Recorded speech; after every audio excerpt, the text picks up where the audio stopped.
नमस्कार। ईपीजी पाठशाला में आपका स्वागत है। मैं डॉक्टर निशा नाग दिल्ली विश्वविद्यालय के मिरांडा हाउस में प्राध्यापन करती हूँ। आज हम प्रश्न पत्र आधुनिक कविता 2 के अंतर्गत मगध, मिथक और यथार्थ विषय का अध्ययन करेंगे। इस पाठ के अध्ययन के उपरांत आप ये जान पाएंगे कि साठोत्तरी कविता का मुख्य स्वर क्या है। दूसरे, श्रीकांत वर्मा के जीवन और साहित्य के बारे में आप जानेंगे। तीसरे, मगध काव्य संग्रह की विशेषताओं को समझ सकेंगे और यह भी जान पाएंगे कि मिथक क्या है और वह किस प्रकार कविता में वर्तमान संदर्भों को अभिव्यक्त करता है। सबसे पहले इस पाठ की प्रस्तावना। श्रीकांत वर्मा हिंदी के लब्ध प्रतिष्ठित कवि रहे हैं। साठोत्तरी कविता में उनका विशेष स्थान है। मगध श्रीकांत वर्मा की चर्चित काव्यकृति है। मगध की कविताएं मिथक और यथार्थ को एक साथ वहन करती हैं। श्रीकांत वर्मा ने इस रचना में मिथक को इतिहास में रूपांतरित कर दिया है। मगध सिर्फ इतिहास नहीं है, वो श्रीकांत वर्मा की कविताओं में मिथक बनकर आया है और वर्तमान जीवन की विसंगतियों को पूरी तरह से अभिव्यक्त करता है। अब आप ये जानना चाहेंगे कि साठोत्तरी कविता में श्रीकांत वर्मा का क्या स्थान है। श्रीकांत वर्मा साठोत्तरी कविता के काव्य फलक पर आक्रोश और विद्रोह की आक्रामक मुद्रा को लेकर उभरे, परंतु उनका मगध शांत स्वर में इतिहास में जाकर पुराने नगरों, गणराज्यों के माध्यम से आज की राजनीति की कथा को कहता है। मगध में इतिहास के प्राचीन गणराज्य वर्तमान प्रजातंत्र के समकक्ष मिथक बन गए हैं। श्रीकांत वर्मा की कविता सीधे सीधे साहित्य के राजनीतिक सरोकारों की कविता है। उन्होंने राजनीति की भीतरी दुनिया को देखा था, इसीलिए उनकी कविता राजनीति और समाज में व्याप्त राजनीति की रुग्ण यानी बीमार प्रवृत्तियों को तीखे स्वर में अभिव्यक्त करती है। श्रीकांत वर्मा की काव्य यात्रा निरंतर मोह से उसके भंग की ओर बढ़ी है। यही कारण है कि श्रीकांत वर्मा के अनुभव विधान शिल्प संगठन में 2 बार हम स्पष्ट परिवर्तन देखते हैं। पहला बार उनकी कविता संग्रह आता है माया दर्पण। माया दर्पण की कविताओं में एक खास तरह का उनका परिवर्तित स्वर सुनाई पड़ा और दूसरी बार मगध की कविताओं में वो उनके स्वर का एक अंतर दिखाई देता है। माया दर्पण से पहले उनका काव्य संग्रह था भटका मेघ, जिसमें कि उनका स्वर बहुत ही घर परिवार से जुड़ा हुआ और मोह का एक स्वर दिखाई देता है।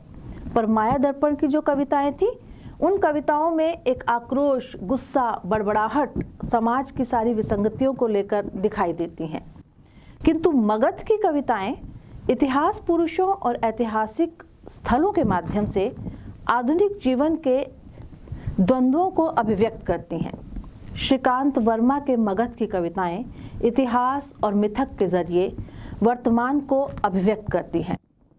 श्रीकांत वर्मा का जन्म मध्य प्रदेश के छोटे से कस्बे बिलासपुर में हुआ। वो बहुत महत्वाकांक्षी थे और महत्वाकांक्षा के कारण दिल्ली आए और राजनीतिक दल से जुड़े, उसके प्रचारक भी बने। राष्ट्रीय कांग्रेस के प्रचार तंत्र का हिस्सा बनकर उन्होंने पार्टी के लिए पर्ची और पोस्टर भी लिखे।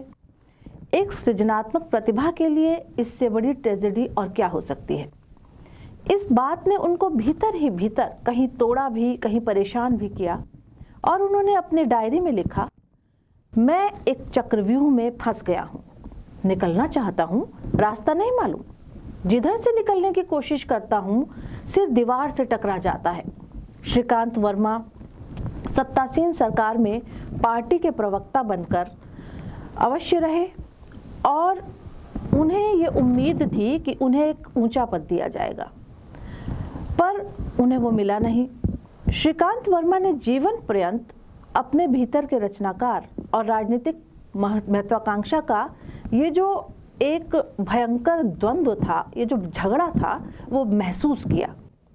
मगध की कविताएं इतिहास को मिथक की तरह इस्तेमाल करती हुई इसी भयानक यथार्थ को प्रतिफलित करती हैं। वो दर्शाती हैं कि कैसे एक रचनाकार और एक राजनीति की दृष्टि से महत्वाकांक्षी व्यक्ति के बीच द्वंद्व होता है। वो काव्य संग्रह भी इतिहास पुरुषों और स्थलों के माध्यम से अवसाद के स्वर में राजनीति की महत्वाकांक्षा, और महत्वाकांक्षा ही नहीं, फिर उसकी मूल्यहीनता और नियति की कथा को भी कहता है। इस काव्य संग्रह में श्रीकांत वर्मा का गहरा सरोकार, आत्म साक्षात्कार और मृत्युबोध भी रहा है। श्रीकांत वर्मा के मगध में देश काल का विशिष्ट विन्यास है। इतिहास में जन्मे इस संसार को मगध की कविताएं आज के समय में संभव करती हैं। ऐतिहासिक दिक्काल परिवेश के माध्यम से कवि उन राजनीतिक स्थितियों को परखता है जो इतिहास में से लेकर आज तक एक सी रही हैं। ये वो स्थितियां हैं जिनका उत्स या जिनका जन्म राजनीति में हमेशा से होता रहा है और सत्ताएं निरंतर जिन्हें अपनाती रही हैं। श्रीकांत वर्मा इन स्थितियों को पुराने ऐतिहासिक गणराज्यों जैसे मगध, अवंती, कौशल, पाटलिपुत्र, उज्जैनी, नालंदा और ऐतिहासिक पात्रों के द्वारा बार बार स्पष्ट करते हैं। ये पात्र ऐसे हैं जो सत्तालोलुप रहे और सत्ता पाने के लिए निरंतर संघर्ष करते रहे, किंतु अंत में उन्हें सत्ता की असारता का एक गहरा बोध हुआ। अशोक, अजातशत्रु, अज्ञात अश्वारोही, इस तरह के पात्रों के द्वारा श्रीकांत वर्मा ने इस स्थिति को अभिव्यक्त किया है। इतिहास के इन पात्रों को श्रीकांत वर्मा ने मिथक के रूप में प्रस्तुत किया है। अब आप जानना चाहेंगे कि ये मिथक होता क्या है और मिथक है क्या। मिथक का अर्थ और स्वरूप, इस पर बातचीत करते हुए हम ये समझने की कोशिश करेंगे कि मिथक है क्या। आधुनिक हिंदी कविता में मिथक शब्द का प्रयोग अंग्रेजी के माइथ के समानांतर किया जाता रहा है। मिथ शब्द जो है वो मूल रूप से ग्रीक भाषा के शब्द मिथोस से उपजा है, जिसका अर्थ होता है वाणी का विषय या मौखिक कथा, अर्थात कहानी, आख्यान। ये वो कथाएं, गाथाएं और प्रतीक हैं जो प्राचीन काल में सत्य माने जाते थे और कुछ रहस्यमय अर्थ देते थे। मिथक को प्रागैतिहासिक मनुष्य का एक सामूहिक स्वप्न माना जाता रहा है। मिथक के अंतर्गत पुराण कथा, देव कथा, पुराख्यान तत्व, पुरा कथा आदि का सृजन होता रहा है। मिथ शब्द प्रायः तर्क के विपरीत कोरा कल्पनाधर्मी अधिक माना जाता रहा है, जबकि मिथक अलौकिकता का पुट रखते हुए भी लोक अनुभूति का वाहक होता है। अर्थात मिथक में नज़र तो ये आता है कि ये पात्र और ये स्थल इस दुनिया से बाहर की हैं, किंतु सच्चाई वो अभिव्यक्त करते हैं लोक जीवन की, मनुष्य के जीवन के सत्यों की। मिथक शब्द को पश्चिमी समाजशास्त्रियों और दार्शनिकों ने और अधिक विस्तार दिया। इंसाइक्लोपीडिया ऑफ सोशल साइंसेज में मिथक को लोक जीवन के अनुरूप आशाओं, आकांक्षाओं, स्वप्न, संभावनाओं और धारणाओं के समान माना है। इस प्रकार मिथक में विविध पात्रों, घटनाओं के माध्यम से मानव मन की आकांक्षाओं की अभिव्यक्ति की जाती है। काव्य या कथा मात्र अलौकिक या पौराणिक नहीं रहती, बल्कि आज के मनुष्य और उसके जीवन संदर्भ में सार्थक बन जाती है। मिथक कोरी कल्पना न होकर कल्पना के खोल में अपने समय का एक सामाजिक यथार्थ है। भाषा वैज्ञानिक मिथकों का अध्ययन भाषा के स्तर पर करते हैं। मैक्स मूलर ने मिथक को भाषा का राग कहा। उनके अनुसार भाषा जब असमर्थता के कारण एक के स्थान पर साम्य या भ्रांति के कारण दूसरे शब्द को ग्रहण कर लेती है और अर्थ विषयक परिवर्तन भी पैदा कर देती है, तब मिथक का जन्म होता है। मगध में किस तरह से ये मिथक आया है और समकालीन स्थितियों को किस तरह से मिथकीय पात्रों स्थलों के द्वारा अभिव्यक्त किया गया है, अब हम ये जानेंगे। श्रीकांत वर्मा की कविताओं में वर्तमान समय में मौजूद शासन, सत्ता और राजनीति की स्थितियां शाश्वत और चिरंतन से जुड़ती हैं। सत्ताओं का चरित्र हर युग में एक सा रहा है, जिसे श्रीकांत वर्मा ने इतिहास के माध्यम से मिथक में बदला है। मिथक कथाओं द्वारा अभिव्यक्त कविताएं सशक्त रूप से राजनीति की स्थितियों को अभिव्यक्त करती हैं। मगध की कविताओं में इतिहास की स्मृतियां, ऐतिहासिक स्थल, ऐतिहासिक व्यक्तित्व जीवंत चरित्रों की भूमिका में दिखाई देते हैं। श्रीकांत वर्मा ने यहाँ उन तमाम ऐतिहासिक प्रसंगों को समकालीन बनाकर प्रस्तुत किया है। मतलब उन ऐतिहासिक प्रसंगों के माध्यम से श्रीकांत वर्मा आज के समय, आज के युग, आज के सत्ताधारी लोगों के चरित्र को प्रस्तुत करते हैं। मगध की कविताएं ऐतिहासिक घटनाओं, पात्रों, स्थलों के संदर्भ में आधुनिक संवेदना को उभारती हैं। सत्ता की क्रूर शक्तियां, सत्ता की निस्सारता, बड़े बड़े नगरों का भविष्य, हिंसा का सहारा लेकर अपने आप को स्थापित करने वाले राजनीतिज्ञ, मिथकीय पात्र प्रतीकों द्वारा यहाँ पर उजागर हो गए हैं। मगध काव्य संग्रह की पहली कविता में नांदी पाठ की तरह कवि प्रस्तुत करता है, गुणगाहक, गुणसागर, गुण निधान, बहुत वर्षों बाद आपके दरवाजे आया हूँ। इस कविता के प्रकाशन के लंबे अंतराल के बाद मगध का प्रकाशन हुआ। अपने व्यक्तित्व की खोज और अपूर्णता को संदर्भित करने के लिए श्रीकांत वर्मा ने अपने आप को पुनः सृजनात्मक संसार से जोड़ने की कोशिश की। इसी तरह अवंती में अनाम कविता में कवि गहरे विषाद के स्वर में कहता है, क्या इससे कुछ फर्क पड़ेगा अगर मैं कहूँ मैं मगध का नहीं अवंती का हूँ? अवश्य पड़ेगा। तुम अवंती के मान लिए जाओगे, मगध को भुलाना पड़ेगा। और एक समय ऐसा भी आएगा जब मगध के माने नहीं जाओगे, अवंती में पहचाने नहीं जाओगे। यहाँ पर अवंती और मगध दोनों ही कवि अस्तित्व के दो भाग हैं। इन दोनों मिथकीय नगरों के माध्यम से कवि का अंतर्द्वंद्व व्यक्त हुआ है। दोनों में एक सृजनात्मकता का क्षेत्र है तो दूसरा राजनीति का। इसी तरह कवि ने अमरावती के माध्यम से पहचान का संकट अभिव्यक्त किया है। कवि कहता है, कृपा सिंधु भूल जाएं अमरावती आपकी थी भी तो उसके लिए कोई लड़ने को तैयार नहीं। प्रच्छन्न रूप से यह अमरावती राजनीति की महत्वाकांक्षा भी है जो सृजन क्षेत्र के व्यक्ति के लिए असंभव है। कविता और राजनीति, इन दो विपरीत ध्रुवों को सामने रखते हुए कवि का व्यक्तित्व विभाजित हुआ। अपने रचनात्मक जीवन में संकट से गुजरते हुए श्रीकांत वर्मा ने कहा था, मैं असल में अपने भीतर 24 घंटे एक लड़ाई लड़ता हूँ और इसमें कोई जख्मी नहीं होता, कोई मेरे हाथों मारा नहीं जाता, सिर्फ मैं लहूलुहान होता हूँ। कभी कविता राजनीति पर हमला करती है, कभी राजनीति कविता पर। मैं इन दोनों का द्वंद्व रोकने की प्रक्रिया में जख्मी होकर रह गया हूँ। जख्मी मगर अपंग नहीं। समकालीन कविता के इसी यथार्थ को श्रीकांत वर्मा ने ऐतिहासिक पात्रों के माध्यम से अभिव्यक्त किया है। अब हम यह जानेंगे कि समकालीन राजनीतिक परिस्थितियों को मगध में किस प्रकार कवि अभिव्यक्त करता है।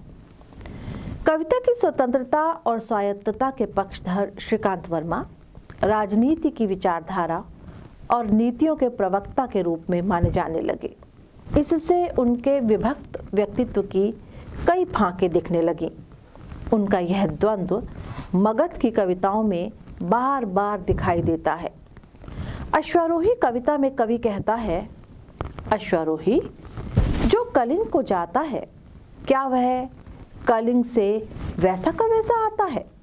क्या कहते हैं लोग, विजयी या हत्यारा? अश्वारोही यहाँ पर तेज गति से आगे की ओर बढ़ने वाले महत्वाकांक्षा से भरे युवक का मिथकीय प्रतीक है, तो कलिंग राजनीति के ध्रुव का। इन दो मिथकों के माध्यम से कवि ने अपने जीवन के यथार्थ को व्यक्त किया है। आत्म साक्षात्कार करते हुए कवि यह महसूस करता है कि मनुष्य की जिजीविषा और आकांक्षा को यह इतिहास के माध्यम से परिभाषित करे।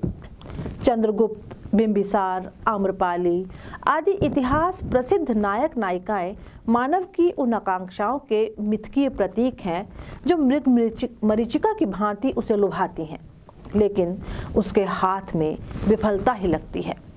अतीत का इतिहास और अनुभव तथा वर्तमान का यथार्थ दोनों यहाँ पर मिथकों के माध्यम से उपस्थित हैं।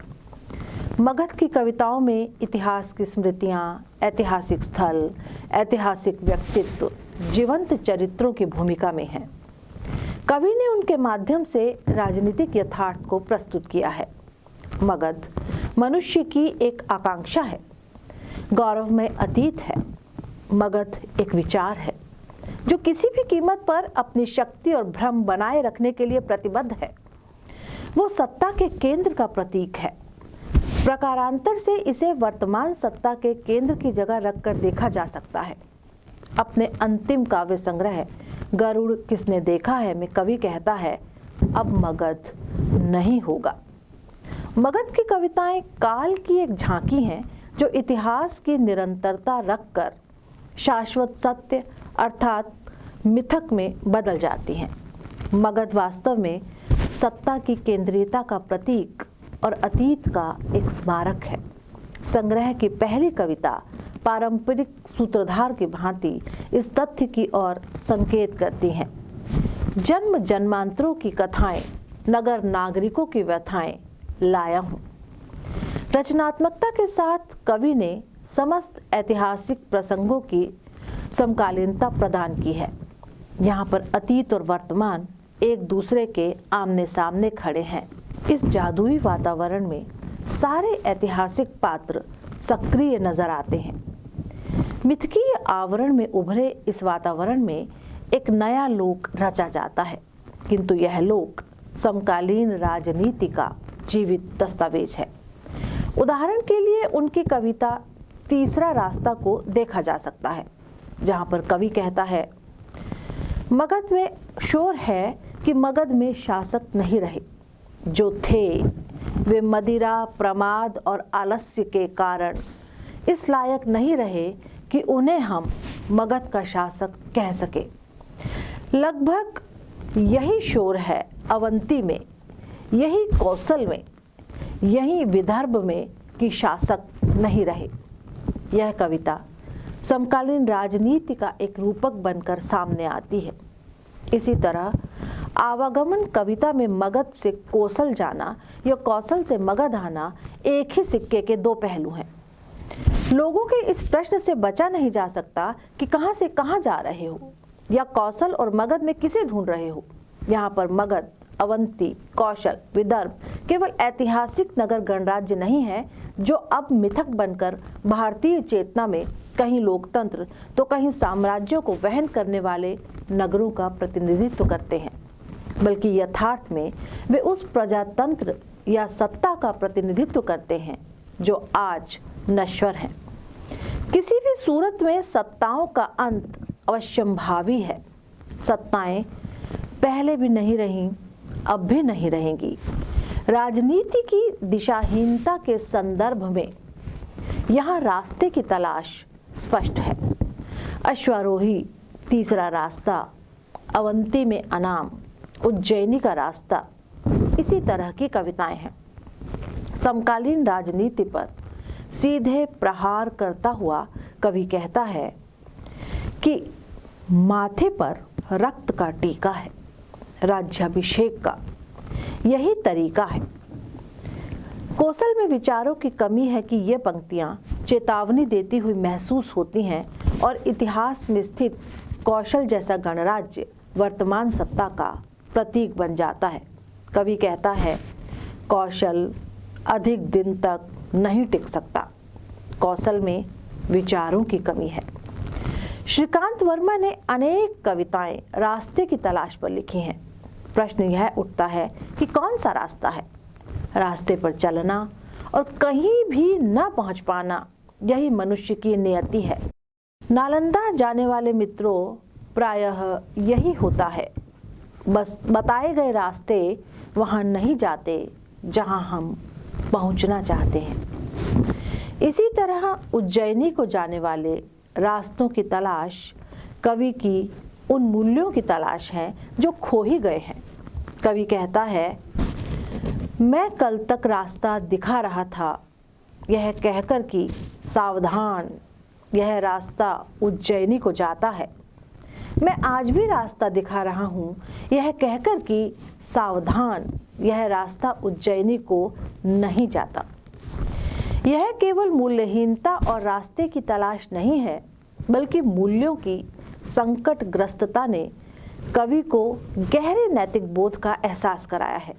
इसीलिए कवि कहता है कि यह रास्ता जो उज्जैनी को जाता भी है और नहीं भी जाता, अर्थात राजनीति का ध्रुव व्यक्ति की महत्वाकांक्षा का कारण बनता है और टूटन का भी।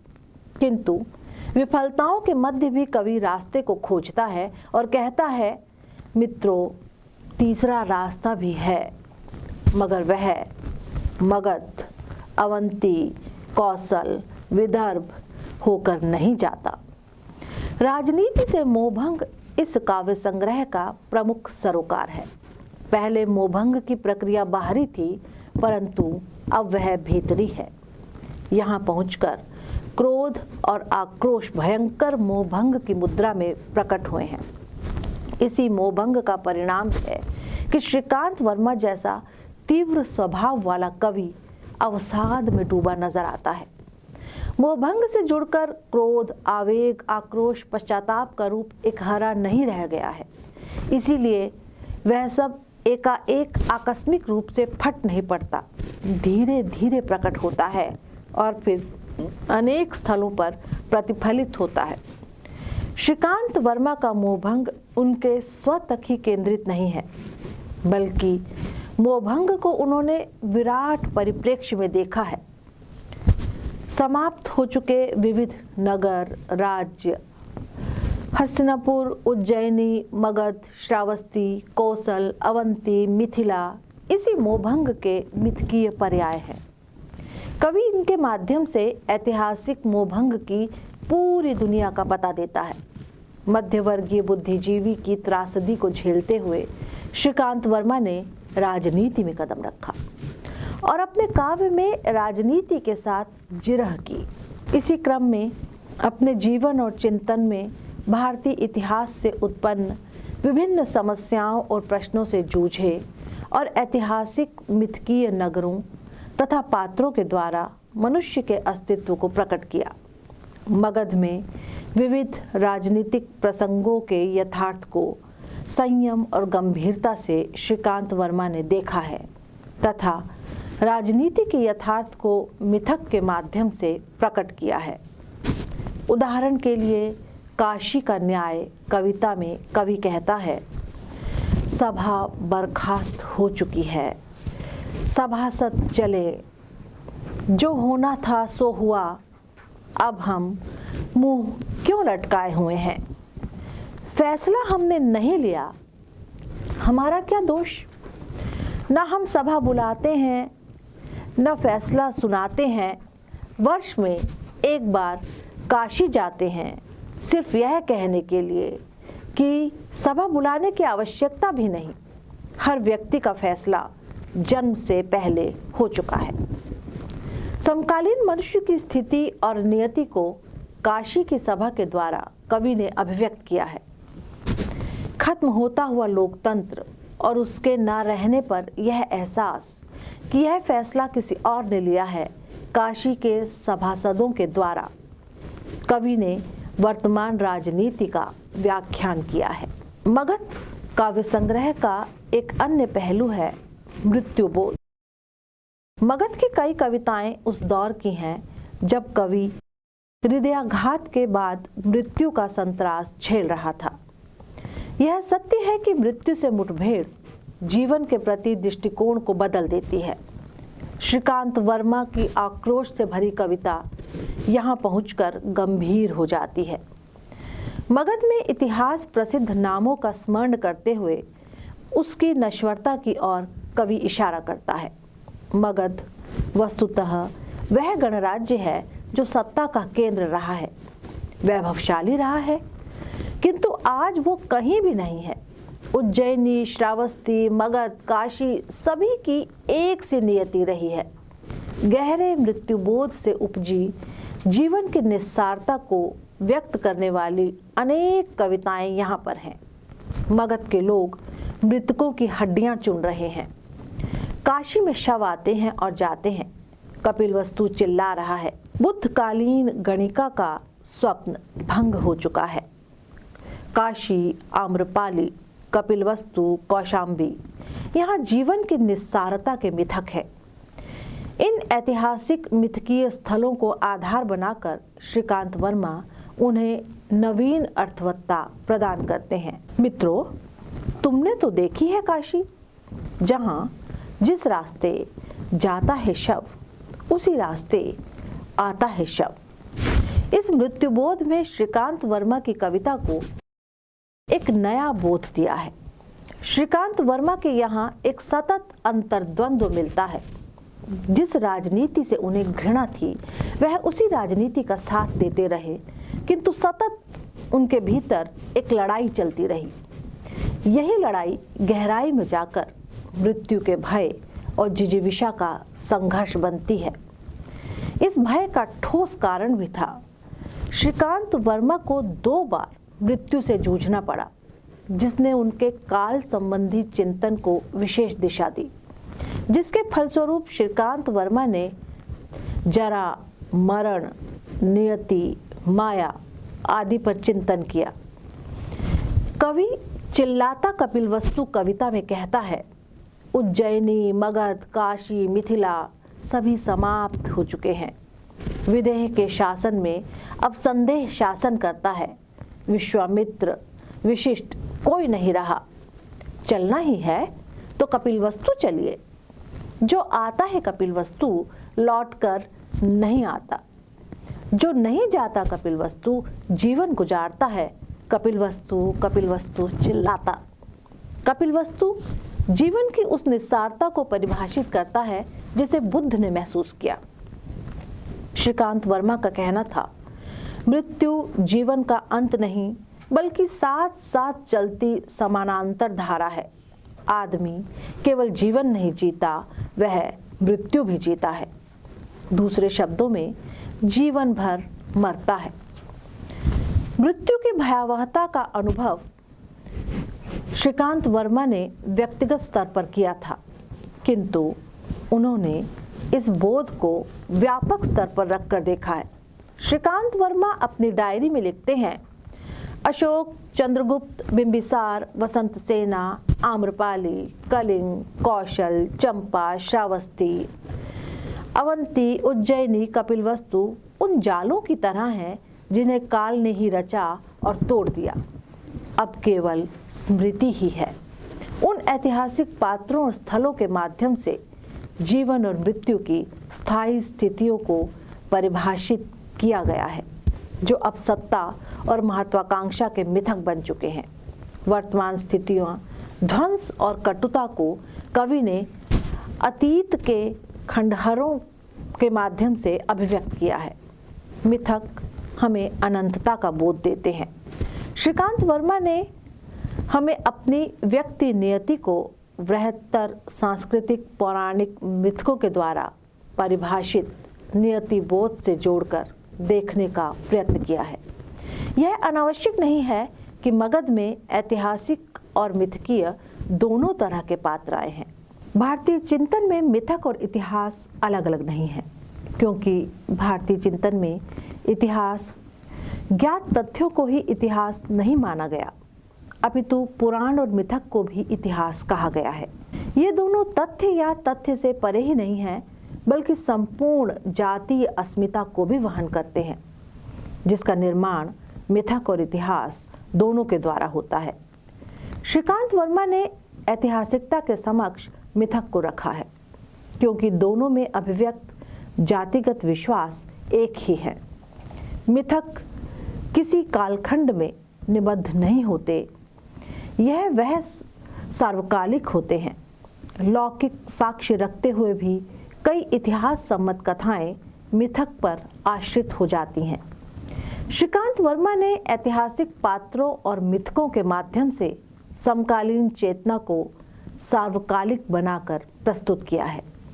इसीलिए आधुनिक गणराज्य की विसंगतियों को उन्होंने ऐतिहासिक नगरों के माध्यम से प्रकट किया है। इन सबका अर्थ आधुनिक व्यक्ति के जीवन से उपजा है। मिथकीय पात्र यहाँ पर मूल्यों की अंधता की समस्या, व्यक्ति की अस्मिता, संशय की स्थितियां, राजनीति का मूल्य विघटन, अलगाव, उपेक्षा, संत्रास और जीवन की विडंबनाओं से युक्त मानव की अभिव्यक्त करती हैं।